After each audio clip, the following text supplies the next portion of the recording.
Hi guys, quick update. So India is to discuss with the EU ways of evading US anti-Iran sanctions. The Indians currently trade oil in the euro, and they're looking for ways to continue to do that and to reinforce that measure even more.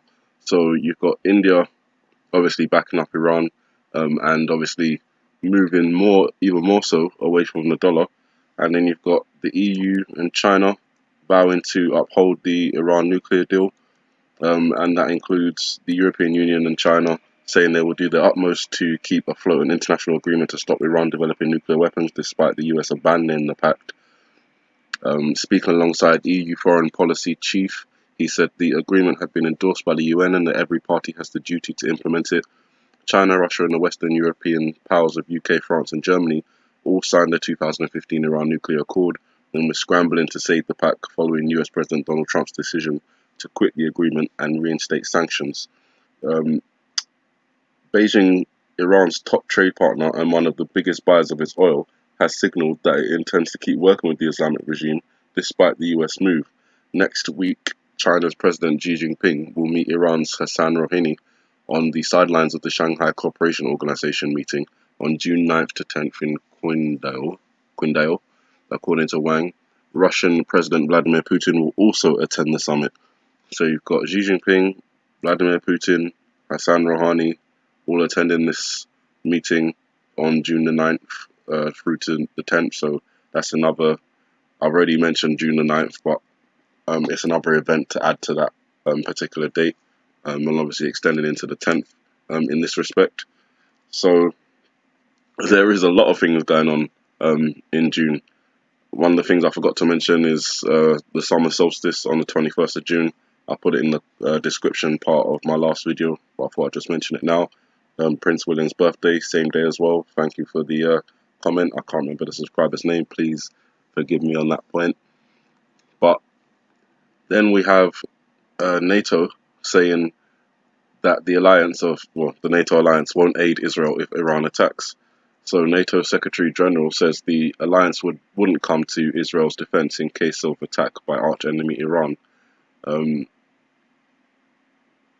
It's pretty clear what may happen in this respect. America is obviously a part of NATO. It's its biggest funder, and Donald Trump does appear to support Israel quite heavily.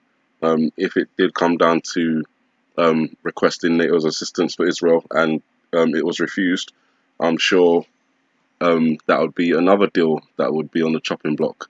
Obviously, we already know how Donald Trump feels about NATO. He's talked about it a lot on the campaign trail and as president, berating the other NATO leaders for not contributing as much as the United States does to the alliance, or to the budget of the alliance. So it's very possible that this could be drawing yet another line between the EU nations and America.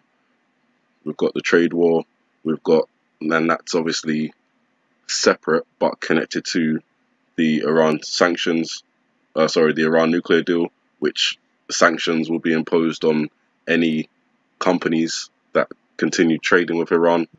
And then you've got this coming from NATO. So there's a clear drive to separate the European countries from America. And whether that's being done by the United States, the Trump administration, unilaterally, or if that's in conjunction with other countries, say Russia, China, Iran, Israel, for example, you can take your pick, but it's clear where this is all moving. Kingdom rising against kingdom, nation against nation. So the Bible just continues to evolve in that sense. I already mentioned the Pentagon warning President Bashar al-Assad not to carry out his offensive in southern Syria against the US-backed forces there. Assad already responded, saying that he would, take back the country by force if necessary, or take back the southern part of the country by force if necessary. Now there's a large number of Syrian Arab army soldiers arriving in Dara and Quintera's governments as they prepare to launch their long-awaited offensive to retake the Jordanian and Israeli borders.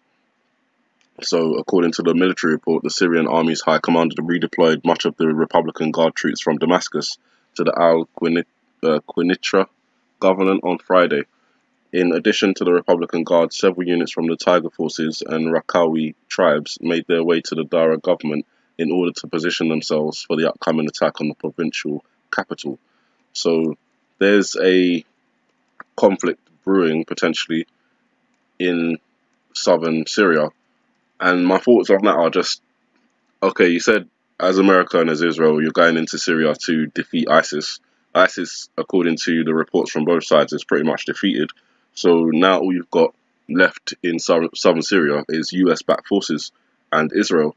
There's recently been a meeting between Israel and Russia to come to an agreement to pull Iranian forces away from the southern border, too close to Israel. They don't want it. But if it was the case of just going in there for ISIS, then why not, now that ISIS is defeated, just hand over the southern part of Syria peacefully?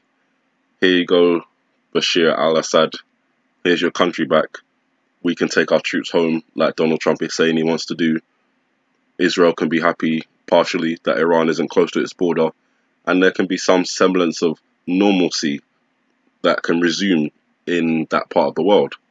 However, it's just not about ISIS. It's about oil. The petroleum industry in Syria forms a major part of the economy of Syria. According to the International Monetary Fund, oil sales for 2010 were projected to generate $3.2 billion for the Syrian government and account for 25.1% of the state's revenue. It's the geography that I'm interested in. Syria is the only significant crude oil producing country in the eastern Mediterranean region, which includes Jordan, Lebanon, Israel, and Palestinian territories. According to the Oil and Gas Journal, Syria had 2,500,000,000 barrels of petroleum reserves as of the 1st of January 2010. Syria's known oil reserves are mainly in the eastern part of the country. This is where it gets interesting. In the Deir ez-Zor Governorate, near its border with Iraq, and along the Euphrates River. Now, a lot of the reports that I've been talking about have mentioned the Deir ez-Zor, where there's been a lot of conflict, and the Euphrates River, where the Russian and Iranian/Syrian forces tried to take back control of the Euphrates River from the US-backed forces on April the 13th, when the United States, the UK, and France launched the attack on Syria in retaliation for the alleged chemical weapons attack that took place there. So it may be nothing, but seeing the conflicts arising in the places where there's large oil reserves is quite interesting. And we know how oil is the, it's the blood of the earth, but it's the core currency, apart from gold, that they treasure the most, and will kill millions of people in order to obtain it. So where the oil flows, war will flow, and we have to keep watching out for the things that lead us there. So just a quick recap: India looking to move even further away from the dollar in terms of working with the European Union in association with the Iran nuclear deal.